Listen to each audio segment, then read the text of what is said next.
Thank you very much. I'm going to start off by telling you guys the same thing I told my urologist. I aim to please, but my aim is low.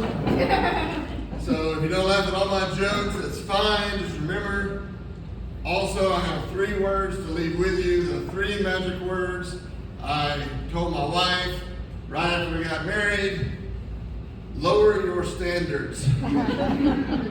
So, I do walk with a limp on my right leg. It's not a cool limp either, I wish it was. It's like my body was downloading the software on how to walk and it stopped at 75%. I've been buffering ever since. Every now and then my right arm does this for some reason, I don't know why. Got me in trouble at an auction one time. I accidentally bought 3 cows. I wasn't trying to, but it happened. But my friends are really supportive. They're like, "Oh, great, you're going to be at the Loony bin." I'm like, "Yeah." "You're doing open mic night?" "Yeah." They're like, good luck. I'm like, thanks.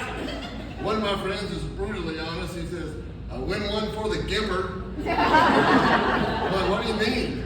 He says, "Well, you know, if they have a contest and you win, make sure you take a victory lap."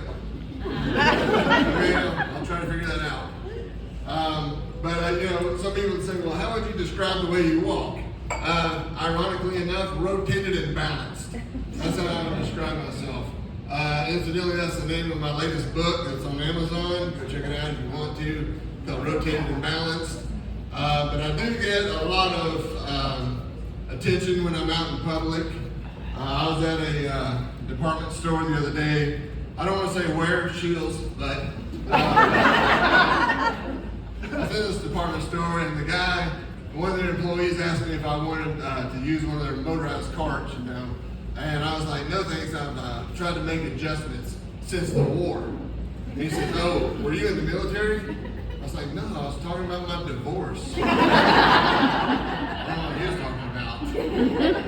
But I went to the chiropractor one time. I had some minor back pain. Started walking down the hallway. The lady was like, "If you come back for a few more visits, we can probably straighten that walk out." And I was like, "I've been walking this way for 45 years. That's what I told her. I said, "I've been walking this way for 45 years. I don't think there's anything your office can do." I think she quit that day.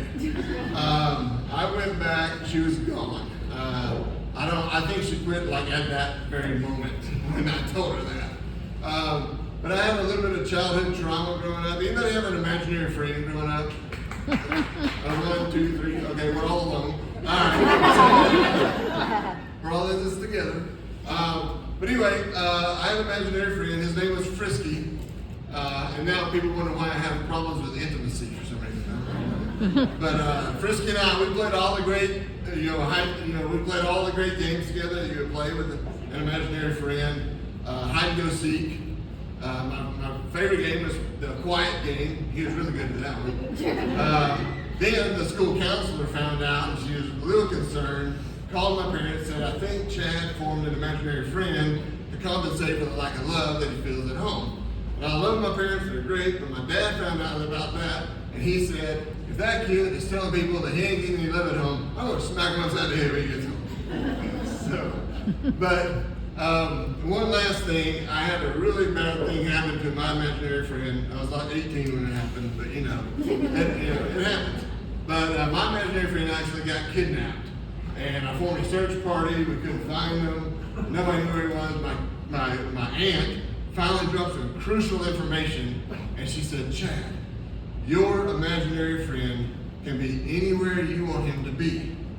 And I'm like, "Seriously? That's exactly what the kidnappers want you to think." Okay, that's all the time I got.